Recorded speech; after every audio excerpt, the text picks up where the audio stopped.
Hey, what's up, guys? Cleaver Podcast here with another episode. Today, I'm going to be talking about the Dolphins in general, what has happened for the free agency right now. Some of the stuff you guys already knew, what happened about a week or two ago, but this is just my opinion and you know what's up with the Dolphins the last 2 weeks and what is the direction they're going.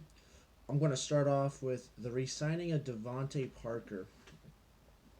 We as Dolphins fans did not want Devontae Parker back. He should have been gone last year. He has not proven to be the number one wide receiver on the team. The former first round pick of 2014.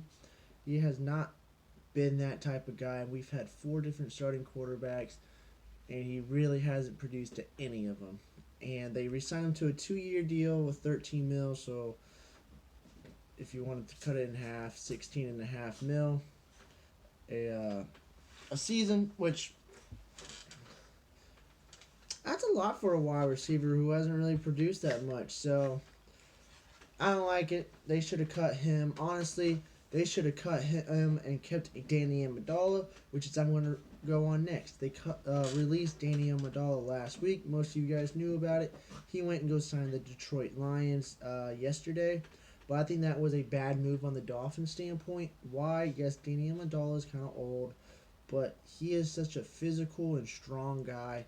He plays until he can't play anymore. That man caught passes in double coverage, getting smacked.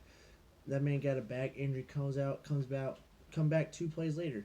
And I think he always finds his ways to get open. He's played with Tom Brady for a very long time in his career. He could definitely help the young receivers to learn from him how to get open the way he does, how to be physical the way he does, how to catch the hard passes and the difficult throws, and how to catch that. That's the reason Danny Amendola is there in the first place, and why they should have kept him.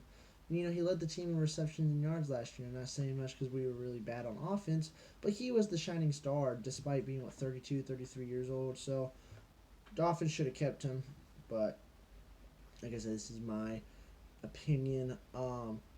Moving on to some signings. Actually, no, I'm gonna keep going with the releases. All right, Josh Sitton got released yesterday, which it was a really big head scratcher. We lost Josh Sitton and you lose Jawan James to a mega deal up in Broncos, which the Dolphins should have been aggressive on Jawan James. I mean, he's not the greatest, but he's the best of what we got at this point in time, and offensive linemen are really hard to come by. Josh Sitton, I understand that he's old, but like I said, offensive linemen are hard to come by. Whether the Dolphins are in tank season or not, he is a valuable piece into teaching the young guys that come in and how to play to a Pro Bowl status like Josh Sitton. So that was a very big head scratcher to me, definitely because you lose Jawan James too. You just lost two starting linemen on the offensive line, which the Dolphins really don't have offensive linemen to begin with. So they're really going to be playing with Swiss cheese offensive line. Kenyon Drake is going to have a really hard time trying to find some open holes and running, and whoever our quarterback going to be is going to have really bad pass protection. I mean, you saw last year Tannehill was getting sacked 6 times a game on average. That's not the way that you want. It's not the mentality you want. It's going to you want to keep your quarterback as healthy as possible. And if we're going to get a rookie quarterback, at least this year and next year, you want to have that offensive lineman. You don't want him to tear an ACL rookie year. You don't want to have an RG3 have great a rookie year, blow your knee out, and then, you're done for. That's your career. So, really big head scratcher on there for the offensive lineman. And then the Cameron Wake, I mean, we knew that was going to happen. He signed, although I was really surprised for the Tennessee Titans to sign him on a 3-year deal for a 37-year-old. I mean, he's really good at what he does. I think the age has started to catch up to him. He's not going to get 10 sacks with the Tennessee Titans, but I wish him for the best. The Tennessee Titans are making some low-key moves that people are sleeping on, but that's not what we're talking about. Now, we're going to go over to some signings. The one signing that I really absolutely do not understand the most is Dwayne Allen. Dwayne Allen is a tight end coming from the Indianapolis Colts and the New England Patriots. Last year with the New England Patriots, he had 3 catches all season long. So, don't know why we brought him in. We already have 2 tight ends that we drafted last year on rookie deals. You signed Dwayne Allen to a little expensive deal. I mean, what, 7 mil for 2 years?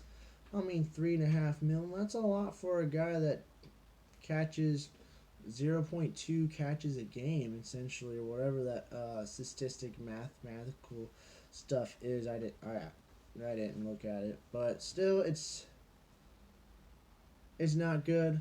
Um,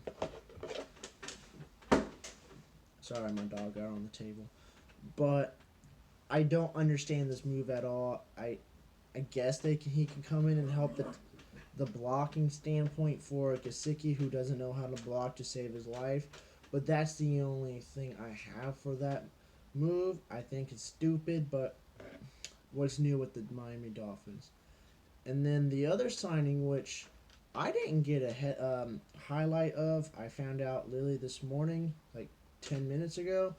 Mind you guys, it's like 7:30 over here while I'm doing it in the morning. The Dolphins got Eric Rowe, and Eric Rowe is a cornerback from the New England Patriots last year. He was one of the starting cornerbacks, I believe. He did pretty decent. The Miami is looking for another cornerback. I don't know. I didn't do research on Eric Rowe at all. I don't know how old he is or what his stats are. Although I'm pretty sure he's definitely a upgrade from Bobby McCain. Bobby McCain is trash. That's my opinion. He's the reason why her defense wasn't that great on the other side of the field. But that's probably a move that I do like for the Miami Dolphins, getting Eric Rowe. But we're gonna see how that pans out. Maybe he can help teach Xavier Howard some more things that he needs to learn, or maybe Micah Fitzpatrick. His status is up in the air, whether he's a cornerback or a safety. They don't know where he's going to be yet. But the last thing, to my knowledge, what I looked up is the Teddy Bridgewater situation. And my thoughts on the Teddy Bridgewater situation is I think it's a stupid and bad idea. All right, I understand that Teddy Bridgewater is a young quarterback. He's under the age of 30.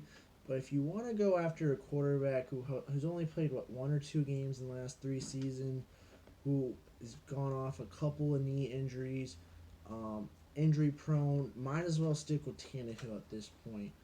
Teddy Bridgewater, I liked him coming out of college, although he hasn't really proved himself that much to be a starting quarterback caliber. I think that injury really did hurt him. The fact that he didn't play for 2 seasons, and then last year, he only played week 17 for the Saints essentially. So that 1 game in 3 years doesn't really help his point, and the fact that Miami Dolphins is trying to get a very long, like a big deal for him, which is I think is another stupid thing. The Dolphins should go all in for rookie quarterbacks. I think they should go after Drew Lock this year, and then if Drew Lock doesn't pan out to be a promising quarterback in his rookie year, you got another 4 or 5 quarterbacks to choose from next season, at a cheaper price than Teddy Bridgewater. That's my opinion. Plus, Teddy Bridgewater is definitely not a guy to bring in to help a quarterback, because he has some work to do also. If I'm trying to bring in a quarterback to help a rookie quarterback, I'm bringing in a 34-year-old quarterback, something like Joe Flacco, for example. Not saying I want Joe Flacco, but something on that standpoint as a quarterback, not a Blake Bortles to come and teach a quarterback what to do, or Teddy Bridgewater, for example. Teddy Bridgewater only has 2 seasons under him. He doesn't have experience. So that's my opinion on the Dolphins' off-season free agency week as of right now. This is not a good free agent, in my opinion. Um, I I don't know what the Dolphins are doing at this point. You want to go younger, you cut the old guys, yet you re-sign a couple of old guys. You sign a couple of old guys, and you sign Dwayne Allen, who doesn't do anything. So very questionable moves for the Miami Dolphins front office. So honestly, we can't really predict anything until who we get in the draft. But hopefully the Dolphins know what they're doing. Definitely the fact that the AFC East himself is beefing up. I mean, Le'Veon Bell is with the Jets. That's going to be a problem. The Bills made some quiet moves, picking up Cole Beasley, John Brown, Frank Gore. You know, they got a couple of guys that can help beefing up that offense, who has been slacking in a while. Um, the Patriots got Michael Bennett. I mean, not the biggest move. They lose Trey Flowers, but Michael Bennett can still be a wrecking force. He had like 8 sacks last year. So the AFC East is beefing up, and the Dolphins have kind of lightened off their talent a little. So I hope that Flores and Chris Greer knows what they're doing.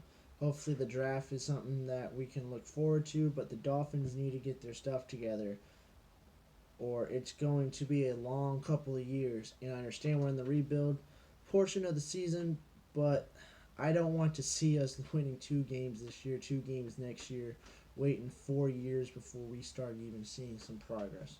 But that's my take on the Miami Dolphins. If you guys still watching this video as of right now, I appreciate you guys. We are doing a giveaway for a custom made T-shirt. We said that March 15th is when we're going to make the call who's going to win it. If you guys haven't seen the shirt, it's on our Twitter, link below. So check that out. All you have to do is like, subscribe, and comment your favorite NFL player. Thank you for your time, and I hope you guys have a great rest of the day, and fins up.